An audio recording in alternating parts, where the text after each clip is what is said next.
Oke teman-teman, selamat siang. Jumpa lagi di Hobi Durian. Nah, buat kalian petani pemula yang masih bingung milih bibit yang bagus, bibit planterback, polybag, apa dongkelan, kan masih belum bisa menentukan mana yang bagus. Nah, kali ini saya akan kasih tahu kalian bagaimana cara memilih bibit yang bagus. Apa itu bibit dongkelan, kemudian apa itu bibit planterback. Saya di pohon yang sini, yang kebun sebelah sini, itu menanam beberapa jenis pohon dongkelan dan juga planterback ya teman-teman.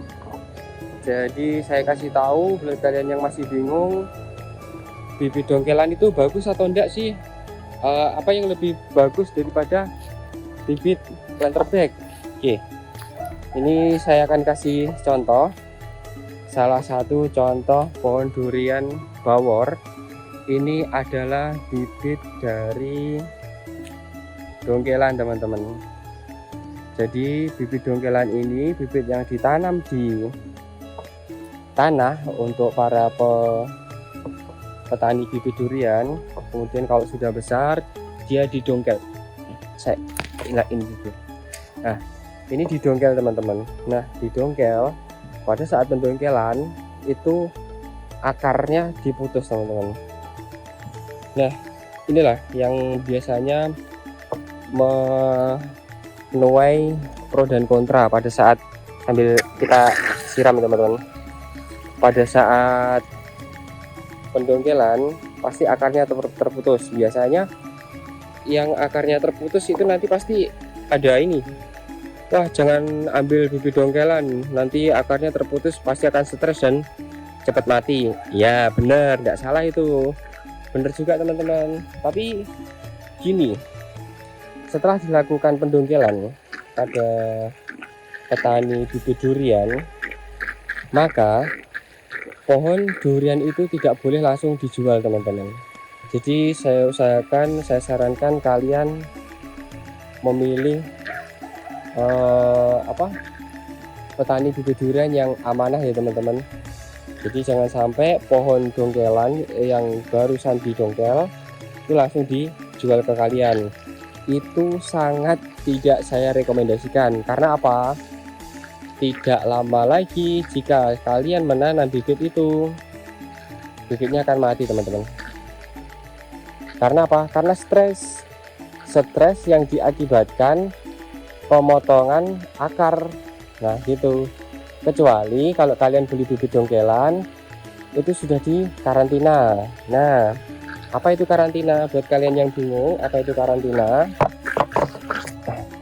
karantina adalah setelah pohon durian didongkel, maka dia akan disimpan dulu beberapa bulan atau mengikuti sesuai petunjuk setiap pohon teman-teman. Maksudnya untuk pohon durian ini biasanya saya kurang tahu ya, yang lebih paham ini petani pembibit durian. Biasanya dia itu mengkarantina berapa bulan sampai berapa bulan gitu, 1 bulan atau 2 bulan, bahkan sampai 2 bulan lebih, tergantung bagaimana kondisi pohon dongkelan tersebut. Kalau pohon dongkelan tersebut sudah dirasa cukup untuk karantina, dia akan tumbuh tunas baru teman-teman. Nah, dan itu boleh kalian beli dan aman untuk ditanam. Oke, ini kan saya kasih tahu contoh bibit dongkelan. Untuk bibit dongkelan itu sama-sama subur ya teman-teman. Sama-sama subur, tidak ada bedanya dengan bibit yang di planterback. Oke, saya akan kasih tahu kalian perbedaan.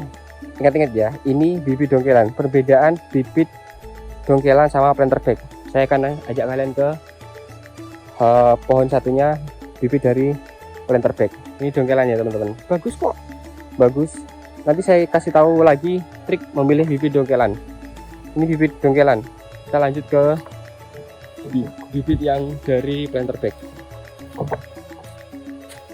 Nah, di situ ada bibit dari durian hitam. Dia bagus, bibit dongkelan, subur dan juga rimbun. Bagaimana teman-teman memilih bibit dongkelan tersebut ya teman-teman? Di akhir video saya akan kasih tahu trik untuk memilih bibit dongkelan, selain dia harus dikarantina dulu. Nah, lihat, ini bibit durian duri hitam. Saya beli dari Planterback teman-teman. Bagus, subur, tidak ada perbedaannya, cuman untuk bibit dari Planterback itu ada minusnya jika dibandingkan dengan bibit pohon yang dari dongkelan yang sebelah sana. Nah, itu minusnya apa? Kalau bibit dari Planterback, dia perbatangannya lemes teman-teman, lemes, jadi tidak sekuat. Sebentar, saya matikan air yang di sini dulu.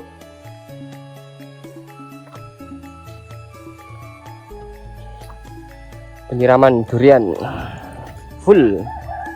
Jadi saya lanjutkan, untuk bibit dari Planterback itu percabangannya lemes ya teman-teman. Lihat, percabangannya dia tidak lebih besar dari pohon bawor dongkelan yang ada di sebelah sana. Nah, itu. Kemudian masalah kesuburannya itu tergantung perawatannya teman-teman. Jadi kalian bisa rawat sama, perawatannya sama dari dongkelan, kemudian dongkelan yang sebelah sana, kemudian sama duri hitam yang dari Planterback ini. Tergantung bagaimana cara perawatan kalian. Subur, ini sudah trubus yang kedua. Nah, dengan perawatan yang saya lakukan, dia sudah tumbuh dengan subur. Ini salah satu contoh durian duri hitam dari Planterback. Nah, intinya kalau kalian memilih bibit dongkelan, jangan sampai bibit itu tingginya lebih dari 1 meter, maaf, jangan lebih sampai dari 2 meter. Karena apa? Alih-alih untuk membeli bibit yang besar tinggi, tapi percabangan tengah, jadi gini, percabangan tengah itu tidak sejajar sama percabangan samping. Jadi itu malah membuat kalian akan lama teman-teman pertumbuhannya. Saya sarankan untuk memilih bibit dongkelan itu di bawah 2 meter. Di bawah 2 meter teman-teman. Biar percabangannya sama batang utama itu imbang. Oke, sekian dulu ya teman-teman pembahasan mengenai bibit dongkelan versus bibit dari Planterback. Buat kalian yang masih bingung, silahkan komen di kolom komentar ya teman-teman, atau jangan segan-segan untuk WA di nomor saya yang sudah saya tulis di bagian deskripsi. Oke, sampai jumpa di video berikutnya.